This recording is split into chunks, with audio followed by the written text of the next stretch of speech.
بسم اللہ الرحمن الرحیم۔ السلام علیکم ناظرین گرامی، آپ سب کو علی سب ٹی وی میں خوش آمدید۔ آج ہم آپ کے لیے ایک بہت ہی اچھا قرآنی واقعہ لے کر آئے ہیں، جنتی لاٹھی۔ جنتی لاٹھی جسے عصا موسیٰ بھی کہا جاتا ہے، اور اس کے معجزات: عصا مارنے سے چشمے جاری ہو گئے، عصا مارنے سے دریا پھٹ گیا، اور عصا اژدہا بن گیا۔ آج ہم جانیں گے اس کی حقیقت اور اس کے معجزات۔ ویڈیو میں آگے چلنے سے پہلے آپ سب سے گزارش ہے کہ آپ نے ابھی تک ہمارے چینل کو اگر سبسکرائب نہیں کیا تو پلیز سبسکرائب ضرور کریں اور ویڈیو کو اینڈ تک ضرور دیکھیے۔ یہ حضرت موسیٰ علیہ السلام کا وہ مقدس لاٹھی ہے جس کو عصا موسیٰ کہتے ہیں۔ اس کے ذریعے آپ کے بہت سے ان معجزات کا ظہور ہوا جن کو قرآن مجید نے مختلف عنوانات کے ساتھ بار بار بیان فرمایا ہے۔ اس مقدس لاٹھی کی تاریخ بہت قدیم ہے، جو اپنے دامن میں سینکڑوں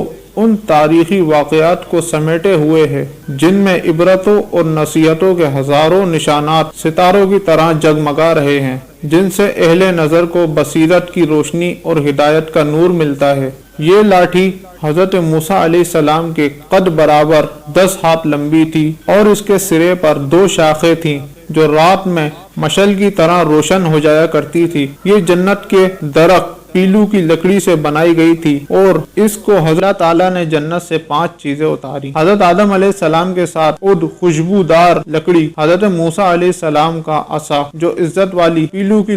لکڑی کا تھا، انجیر کی پتیاں، حجر اسود جو مکہ معظمہ میں ہے، اور نبی معظم حضرت سلیمان علیہ السلام کی انگوٹھی۔ یہ 5 چیزیں جنت سے اتاری گئیں۔ حضرت آدم علیہ السلام کے بعد یہ مقدس عصا حضرات انبیاء کرام علیہ السلام کو یکے بعد دیگر بطور میراث ملتا رہا، یہاں تک کہ حضرت شعیب علیہ السلام کو ملا جو قوم مدین کے نبی تھے۔ جب حضرت موسیٰ مصر سے ہجرت فرما کر مدین تشریف لے گئے، اور شعیب علیہ السلام نے اپنی صاحبزادی حضرت بی بی صفورہ رضی اللہ تعالی عنہا سے آپ کا نکاح فرمایا، اور آپ 10 برس تک حضرت شعیب علیہ السلام کی خدمت میں رہ کر آپ کی بکریاں چراتے تھے۔ اس وقت حضرت شعیب علیہ السلام نے خداوند عز و جل کے مطابق آپ کو یہ عصا مبارک عطا فرمایا۔ پھر جب آپ اپنی زوجہ محترمہ کے ساتھ لے کر مدین سے مصر اپنے وطن کے لیے روانہ ہوئے اور وادی مقدس مقام طویٰ میں پہنچے تو اللہ تعالیٰ نے اپنی تجلی سے آپ کو سرفراز فرمایا، مصنف رسالت کے شرف سے سر بلند فرمایا۔ اس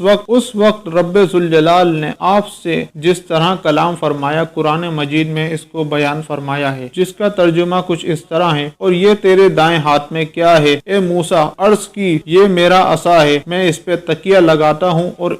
اس سے اپنی بکریوں پر پتے جھاڑتا ہوں، اس میں بہت سے کام ہیں۔ دوسرے کاموں کی تفسیر کچھ اس طرح ہے: اس کو ہاتھ میں لے کر اس کے سہارے چلنا، اس سے بات چیت کر کے دل بہلانا، دن میں ان کا درخت بن کر آپ پر سایہ کرنا، رات میں اس کی دونوں شاخوں کا روشن ہو کر آپ کو روشنی دینا، آپ سے دشمنوں، درندوں اور سانپ اور بچھوؤں کو مارنا، کنویں سے پانی بھرنے کے وقت اس کا رسی بن جانا، اس کی دونوں شاخوں کا ڈول بن جانا، ضرورت اس کا درخت بن کر حسب خوشحال پھل دینا، اس کو زمین پر گاڑ دینے سے پانی نکلنا، وغیرہ وغیرہ۔ حضرت موسیٰ علیہ السلام اس مقدس لاٹھی سے مذکورہ بالا کام نکال لیتے تھے، مگر جب آپ فرعون کے دربار میں ہدایت فرمانے کی غرض سے تشریف لے گئے اور اس نے آپ کو جادوگر کہہ کر جھٹلایا تو آپ اس کے عصے کے ذریعے بڑے بڑے معجزات کا ظہور شروع ہو گیا،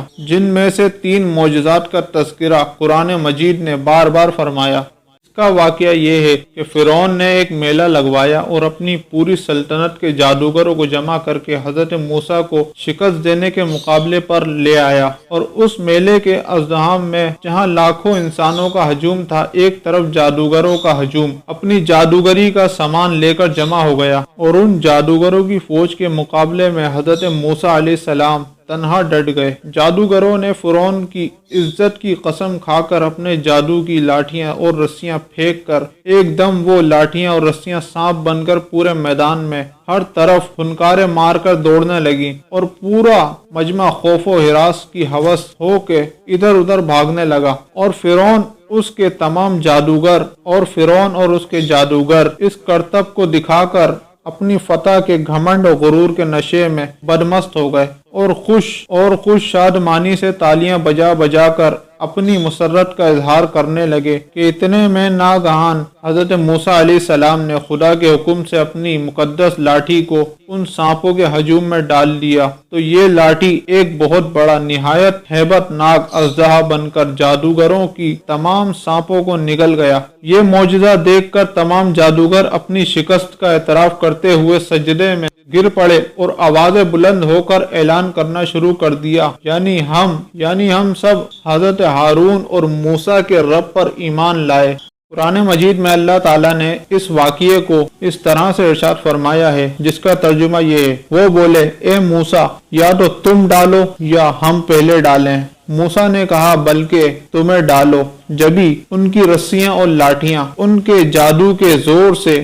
ان کے خیال میں دوڑتی معلوم ہوئی تو اپنے جی میں موسیٰ نے خوف پایا۔ ہم نے فرمایا ڈر نہیں، بے شک تو ہی غالب ہے، اور ہم نے موسیٰ کو فرمایا ڈال دے جو تیرے ہاتھ میں ہے، اور ان کی بناوٹیوں کو نگل جائے گا جو انہوں نے جادو کے فریب سے بنایا ہے۔ اور پھر وہ سب سجدے میں گر گئے اور ایمان لے آئے ہارون اور موسیٰ کے رب پر۔ اسی طرح دوسرا معجزہ کچھ اس طرح ہے کہ عصا مارنے سے چشمے جاری ہو گئے۔ بنی اسرائیل کا اصل وطن ملک شام تھا، لیکن حضرت یوسف علیہ السلام کے دور حکومت میں یہ لوگ مصر آ کر آباد ہو گئے اور ملک شام پر قوم عمالقہ کا تسلط قبضہ ہو گیا جو بدترین قسم کے کفار تھے۔ جب فرعون دریائے نیل میں غرق ہو گیا اور حضرت موسیٰ کو فرعون کے خطرات سے اطمینان ہو گیا تو اللہ تعالیٰ نے حکم دیا کہ قوم عمالقہ سے جہاد کر کے ملک شام کو ان کے قبضہ تسلط سے آزاد کرائیں۔ چنانچہ آپ 6 لاکھ بنی اسرائیل کی فوج لے کر جہاد کے لیے روانہ ہو گئے،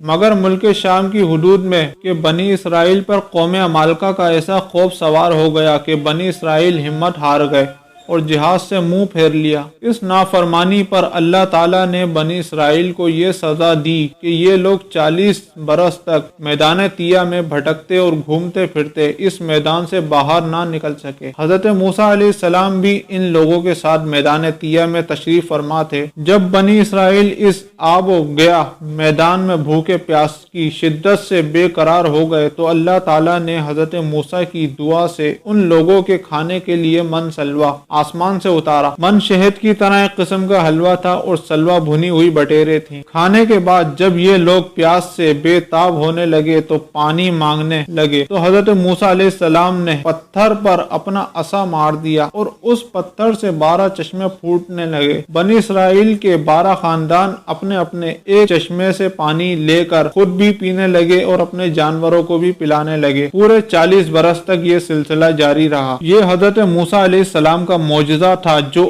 عصا اور پتھر کے ذریعے ظہور میں آیا۔ قرآن مجید میں اس واقعے کا معجزہ بیان کرتے ہوئے ارشاد فرمایا، اور جب موسیٰ نے اپنی قوم کے لیے پانی مانگا تو ہم نے فرمایا کہ اس پتھر پر اپنا عصا مار، فوراً اس میں سے 12 چشمے بہہ نکلے۔ ہر گروہ نے اپنا گھاٹ بچا لیا۔ اسی طرح ایک اور معجزہ کہ عصا مارنے سے دریا پھٹ گیا۔ حضرت موسیٰ علیہ السلام ایک مدت تک فرعون کی ہدایت کرتے رہے اور آیات اور معجزات دکھاتے رہے، مگر اس نے حق کو قبول نہیں کیا بلکہ اور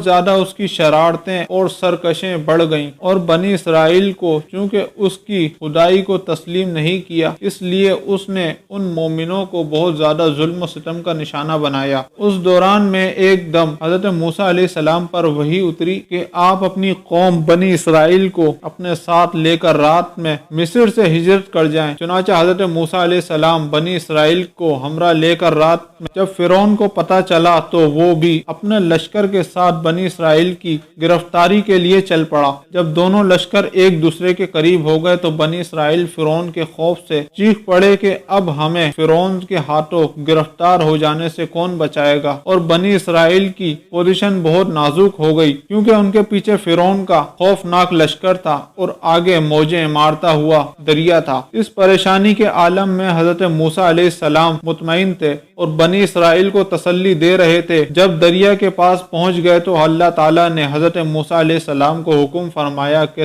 تم اپنی لاٹھی دریا پر مارو۔